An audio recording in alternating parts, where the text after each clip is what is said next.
Hey everybody, Nick here, and today I got a review for you of this little guy. This right here is the Ti2 Designs Techliner pen with a phosphor bronze clip.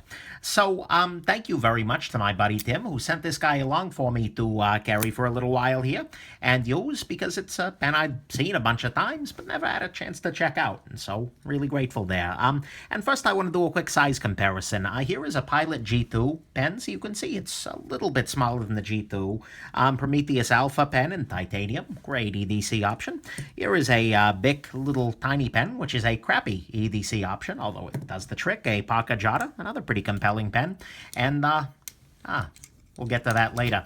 Yeah, I think that'll do it for the size comparison. So let's go ahead and jump into the good, the great, the bad, and the ugly of your Ti2 Techliner pen. Okay, so on the good side, first off, the refill on this guy is actually pretty nice to write with. It's a Uniball Jetstream refill, is the only refill it takes.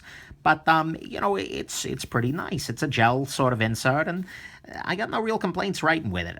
Feels good, doesn't smear too much. I mean, it's better than maybe a fountain pen in that way. But, yeah, so the refill in this guy is nice and makes the pen relatively pleasurable to write with, particularly when the cap is off the end there, when it's unposted. So that's cool. The second nice thing about this pen is that the pricing is actually pretty reasonable. This model right here is a brass version, but you can get a copper version for $65. You can get, for $70, a full titanium brass or acid copper pen, you know, 100% complete. You can get a $115 model in DLC black, which, okay, whatever. And then if you want to pay $225, you can get one in zirconium, which is the material that's right on back here. So, you know, that's kind of interesting, but at $65 for a copper pen, in the grand scheme of EDC pens, that's actually not so bad. And so I'll give them credit there. They've got something unique, and they're charging a price that seems pretty reasonable, at least when you're not buying it in zirconium. So that's nice. This grip texture down here I do like, because it gives you a fair amount to grip onto and to grab from your pocket here, but it's not really going to tear at you in any particular way. It's rough, but it's also fairly smooth. It's nicely eroded, if you will. And so that's a nice texture. I'm a fan of it because it's grippy, but it's not going to eat on your pockets or anything like that. Then finally, on the good side, the construction on this pen is very interesting. If I take it apart here, I'll show you what we've got here. You've got the refill here, which goes in the center. And around the refill, you put in a spacer, a little red washer here, and the magnet. And the magnet is what's keeping the lid on there. This entire pen is magnetically based.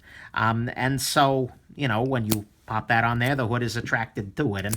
And it's actually a pretty meaningful magnet. I mean, take a look at this. I've got the Pocket Jada just hanging on here from the magnet, and so that's pretty magnetic. We'll get back to there at the end, but it is pretty interesting as a design, and means that this is unlike any other pen that I'm aware of in terms of deploying and removing the cap. It's just a question of pulling until the magnet lets go. So there's your good. It's got a nice refill at the right width. The pricing on it is reasonable relative to some other EDC pens, although it's certainly a lot more than, say, a $5 Jada. The texturing around the grip here is pretty good, and the construction on it's pretty interesting and different and unique. So I'll give it that any day of the week. Let's talk about the great. To me, at least, the greatest part of this pen is the aesthetic down here at the end. You can see that the refill just kind of protrudes out there. There's no hood, there's no ramp, there's no nothing.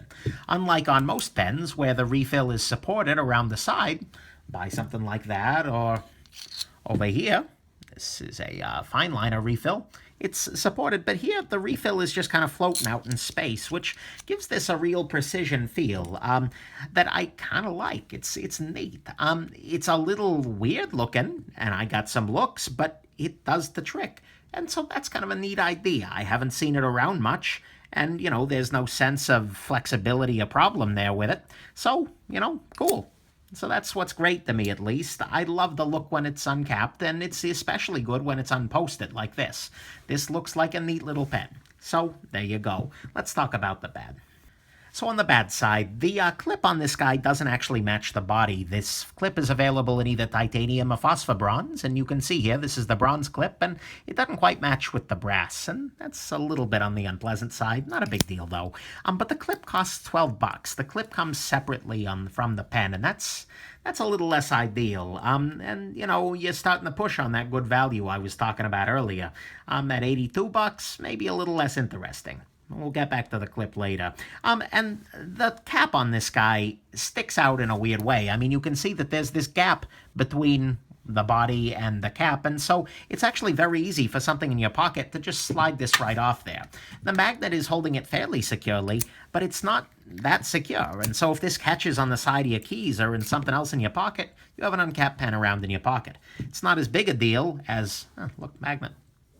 But it's not as big a deal as with some other issues, like if this were a fountain pen, but still, that's something you have to keep in mind. It's pretty easy to remove in that way. The balance on this pen is very nice without posting, and I'm drawing on myself. Way to go, Nick. In this situation, it's very nice, but when you pop the lid on the back here, it gets a little bit back heavy. It's not the end of the world. I've written with far worse, but I'm not as big a fan of this when the cap is posted. You really want to leave this cap free. But unfortunately, because the cap doesn't have the clip on it, the cap rolls around.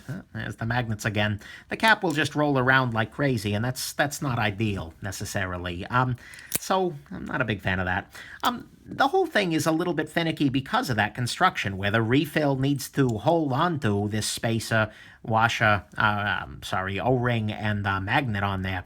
And that's kind of limiting because it also means that you can only use one refill in this guy, that Uniball Jetstream refill. It's a good one, no doubt, and at 2 for $4, I can't get bent out of shape too much. But at the same time, it's a little bit, you know, I do prefer something where you've got a bunch of options. The Parker refill size is pretty standard, as is the Pilot G2 or Mont Blanc or even Space Pen. You've got a better chance of finding that than a random Parker Jetstream if, say, you're on a business trip and you run out of ink. So, something to keep in mind there. So that's your bad. The clip not matching the body and being 12 bucks. Not so great. The fact that the cap has this nice little gap here, as opposed to being a flush fit sort of cap, that's not a good example. This sure is. That's a little bit unpleasant because it makes it fall off easily. The balance on the pen isn't great when it's posted. The reassembly process and just the construction on the whole with all that stuff riding on the refill isn't so stellar. If you lose any of those, you're going to have a bad time. And then finally, the fact that it only takes one refill, albeit that it is pretty good and pretty cheap. Let's go into the ugly. Okay, so on the ugly side, first off, I don't like where they put the clip here. The clip is really low on the body of the pen, and that means that when you've got this in your pocket, you've got a huge amount of pen sticking up out the top of it here. Relative to something like your Pocket Jotter, which still has the clicky part sticking up above, that's huge. I mean, this is almost a US quarter width high above the pen itself. That's not great, especially given that I prefer something like this that can hang flush at the top of a pocket. This is a little out of control, and especially given the fact that it's magnetic, and so it can grab onto other things as it's doing that. Or even if it's sticking out of your pants pocket, it's very easy for this to kind of flip around if it gets knocked on something. Not a fan of the clip location whatsoever.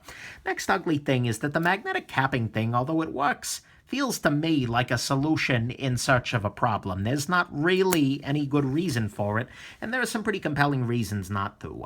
It's not that much more secure than any other system, and frankly, I would argue that it's much less secure than, say, a screw-on cap, or even a nice clicky one.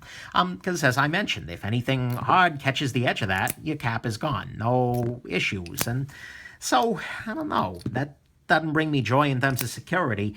It includes a couple of high-powered magnets, and I'm serious. These are enough that they will start influencing the things in your everyday life. If you are a mechanical watch person, this is a magnet that's powerful enough that it could actually cause you some troubles here. And so I don't like that. It also attracts magnetic dust on the back here. If you work around iron filings or anything like that, if you work in a machine shop, you're going to have this just filled up with iron filings before too long here. Same thing on the other side. It's a little ugly, not a big deal. Like I said, your choice of refills is limited by it, and then it also forces this poor pocket clip location. I get why they had to make these parts symmetrical, but it's just not great. And so that's just not a great solution to something that isn't generally a problem. It's novel, but it's not that interesting. And all of these things add up to make this a pen that's kind of pretty poor in the pocket here. Because it's pretty tall. This part sticks way too far up to carry in a shirt pocket where there's any kind of a flap on top of the pocket, like I tend to wear. And, it's not that great in the pants pocket either, because all it takes is for your keys to grab on that, and suddenly you've got an uncapped pocket with a very sharp tip running around in there. So that's your ugly. The clip is poorly located, the magnetic capping ain't great, and those two things combine to make this a really poor pen in your pocket. So what's the final verdict here? The final conclusion is that unfortunately I think this pen is a really neat idea, but ultimately I don't think it's a really good idea. There are a lot of really interesting solutions here to problems that aren't problems. I don't know why they did the magnetic thing, and because they did the magnetic thing, the clip ends up here, and they need to use a certain I don't get why this is really that interesting. And so, you end up with a pen that's nice when you're actually using it to write. I mean, it looks very cool, and I'm a big fan of it, particularly if you take off the clip here. But in between those moments, when it's in your pocket, it's just not great. The cap feels vulnerable, it's magnetically attractive to the rest of the world, and the clip just isn't that great and costs 12 bucks more. So the end result is pretty impractical for EDC. This might be a better pen in the briefcase than it is in the pocket. If it's something you just clip to your pad holder all the time, then it's not really going to bother you so much. But in terms of EDC, I just don't see it. So overall, although it's a very interesting pen, it's not something I'm that in love with, and it's not really something I can recommend, especially when there are a whole bunch of really good EDC pen options out there in the world. So there you go. That's the final review. I hope I made the right call. Get it right? And that you have yourselves an absolutely wonderful rest of your day.